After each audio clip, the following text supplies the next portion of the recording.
would Christ be the way that you are in wickedness, that you getting paid and that you feeling good with? Would Christ do that? You know he wouldn't. Romans 12:1. Romans 12:1. I beseech you, therefore, brethren, by the mercies of God, that ye present your bodies a living sacrifice. See, this wasn't Christ. Christ set the example to fulfill, to show now you got to take up and make your bodies a living sacrifice. He lived and sacrificed a life he could have had. He could have been a king. Satan told him on the mountaintop, look, man, let's bow down, bend over, like they do when they get these blood oaths. Right. When you going for the rap contract Bring it out. and being a government and being a president and being a politician and being a singer and a dancer, when you up there, really up there for years, you done had to make a pact with Satan. Right. Y'all know I'm right. I'm talking about, I'm not the ones who come in one-hit wonders. Y'all woke up to it. The Most High got you out. But y'all know what I'm talking about. Y'all been in there 10 years. You know the names. They done sacrificed blood and all kind of wickedness to be famous so long. That's the only way you can be famous in this world for a long time, is to give up your soul to Satan. Some do it more than others. But if you want more power, you go deeper into it. And everything wicked, everything the Most High says not to do, that's what you got to do. And you get powers. Satan can bless you too. Only difference is the blessings don't last long. And when the time to pay up comes, it's more than what you bargained for. It's what you ain't got. It's your very soul. Okay? Read on. Holy, acceptable unto God. So we got to be true, holy. What does the Lord want to be in this new world of perfection, of cleanliness, okay, of righteousness, of justice? What's acceptable with the Most High to get to that world? Right. When you come to the word of Christ and the Most High that he's going to set for us, he wants you to behave in it. So he wants you to start behaving now so we can have worthy vessels to work with. We ain't going to be perfect, but at least he can read your mind and see, I can work with you. But if you're still playing around with it, going too far to the left, okay, even too far to the right, the Most High can't use you. You got to come down the middle. You got to balance it out. You got to focus the beam. A wide beam of light just lights up a little bit and it gets faded. But a nice strong beam is a laser. It can shoot through anything. Read on. Which is your reasonable service. So this is a reasonable service, is to make our bodies a living sacrifice. Sacrifice this life. Get Matthew 19:27. You got to sacrifice this life you're living and your lifestyle to do the word of the Most High when he calls you for your calling. We have different callings.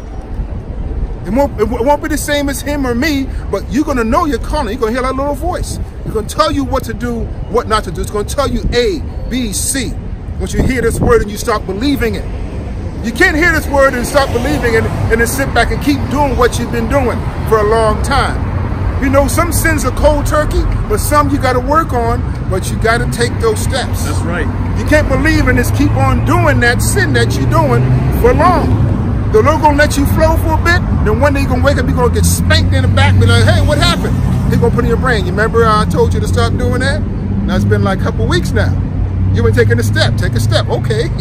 You know, Most High gonna move you there. If he wants you, the Most High got you.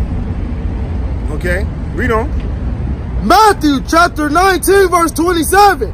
Then answered Peter and said unto him, thee, what shall we... Salakia. Take your time. Matthew 19, verse 27. Then answered Peter and said unto him, behold, we have forsaken all and follow thee. So St. Peter got together with his 11 disciples, at that time 12, and said, we've forsaken all and followed thee. I mean, he's kind of thinking, dang, we done left all of this? Christ really remind us, what are we getting from this? They probably knew, but you got to be reminded sometime. That's why we're here to remind you what the kingdom of heaven is, who the Israelites are. Christ is black. We got to keep the laws, okay? You're Israelites. We're not going to come out this one day and teach. We're going to come out every day. If we ain't here, someone else going to be here. You got to be reminded because blacks have been taught to forget. Okay, you're being rocked to sleep with this world and all of its toys. Go ahead. What shall we have therefore? They knew they were going to get a reward. There's a reward for what we're doing. We know what we're getting. We know what we worship. What is your reward?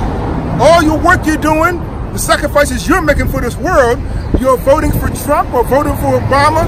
What is your reward 50 years from now? Okay, 100 years from now? Is it going to be better with the next administration? I can tell you straight up it's not.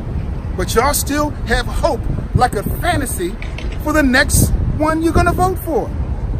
When you had hope for Obama, what did he fulfill to make it better? What did he change for you? Should not wake you up that this is a bum deal you're getting, voting for these presidents, 45 presidents, and it's getting worse off than the first one? Okay?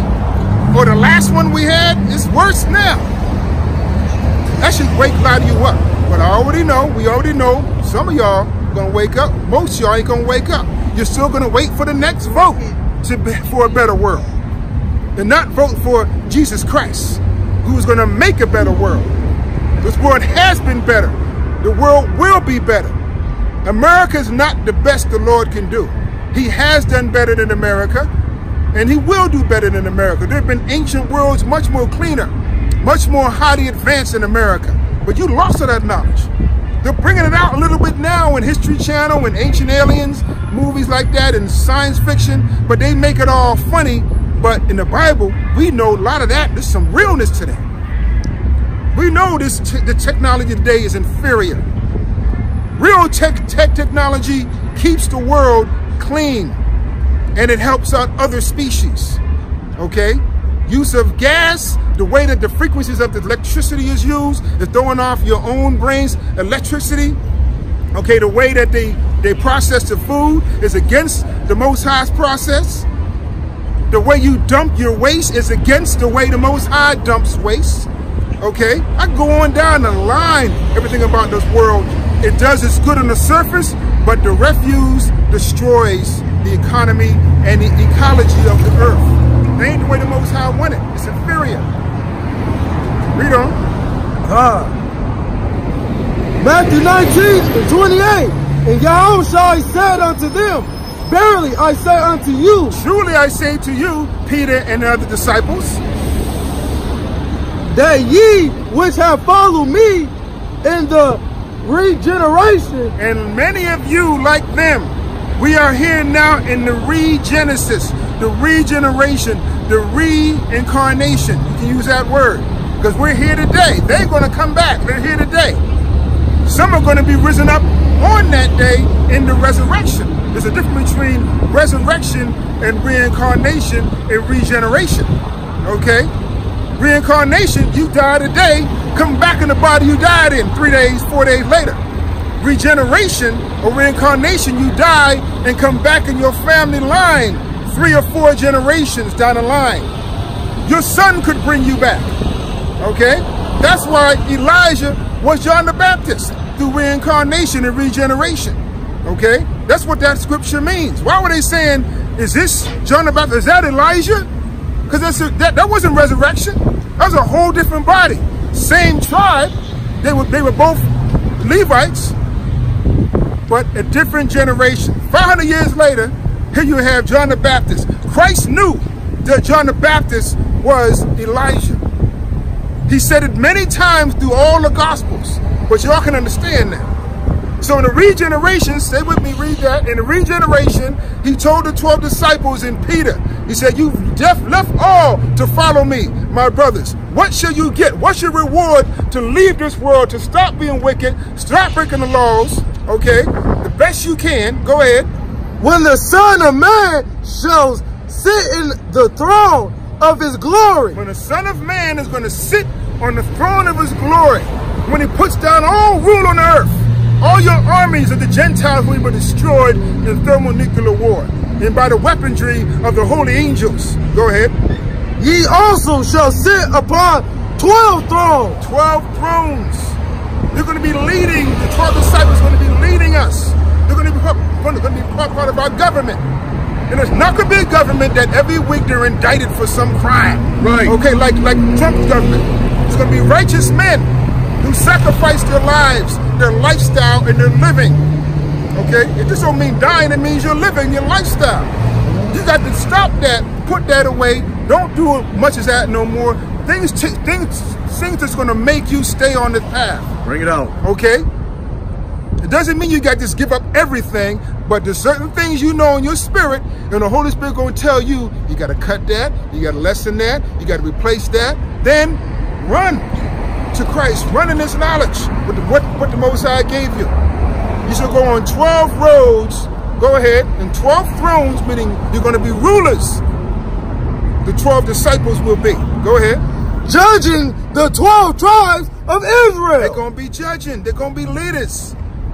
There's going to be courts set up to judge in small and great matters. The same way Moses was a judge and set up 70 elders to judge the 12 tribes of Israel, that's coming back.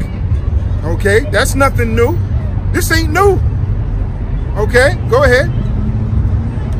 Verse 29, and everyone that hath forsaken houses, or brothers, or sisters, or fathers, or mothers, or wives, or children, or lands, for my name's sake, for Christ's sake. Now this doesn't mean you just leave all of that tonight. It just means in your heart, you prepared yourself and you're ready to do it. And if you gotta do it, you do it. Okay? If it's taking you away from the Most High's word, you try to work with it, but if it ain't working, you got to back up on it. Bring it out. Okay? Got to back up on it. Any one of these you got to back up on.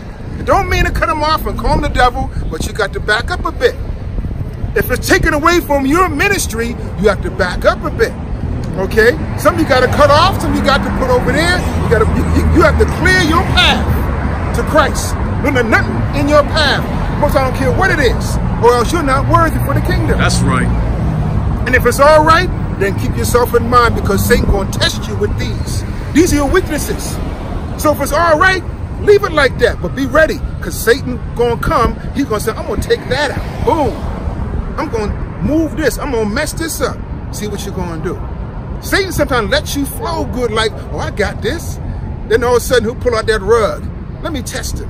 Just like Job. Job had it. Righteous man in the land. Had everything. Then the Most High said, let me test him and see how bad he is. I know he's bad because I trained him. So Satan go down, because Satan, the Most High wouldn't have sent Satan to Job if Job wasn't ready. The same way what you're going through right now, it wouldn't happen to you unless you're ready. If you don't, shall receive 100-fold. 100-fold. Imagine that. That's the same as Job right there. Job got everything back double when he lost it all. Or he didn't lose it, it was taken from him. And he did nothing wrong. He was a righteous man. Lost his family, his wife, his land. You see? Job was an example of the nation of Israel. The 12 disciples are an example of the nation of Israel. Okay? You gotta be ready for this. A lot of you already going through it. So we have to keep ourselves focused on the eyes of the prize. It's not a race for the swift. Take your time. Examine the world around you. Examine these weaknesses, because your weakness can be a strength to you. Okay?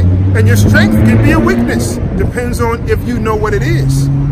Okay? If you're neglecting it, then it's going to be used against you. Or it can be used for you. It's up to you. Okay? And if you give it too much attention, it can be used against you or for you. You got to come down the middle with the balance. Not too much attention and not too much neglect of these things that the Most High just said the disciples gave up to follow Christ. And they didn't even at that time, they all died. This is 2,000 years later, but they saw the end and they rejoiced in the end. Okay?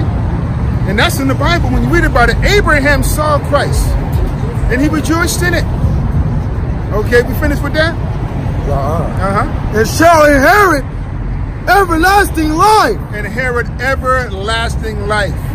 Not this life of this sin city, this wicked world, With all the sin that's going on and all the pollution, this is not an everlasting life society. You die in this world. If you're black, you may not make it to 30, 50.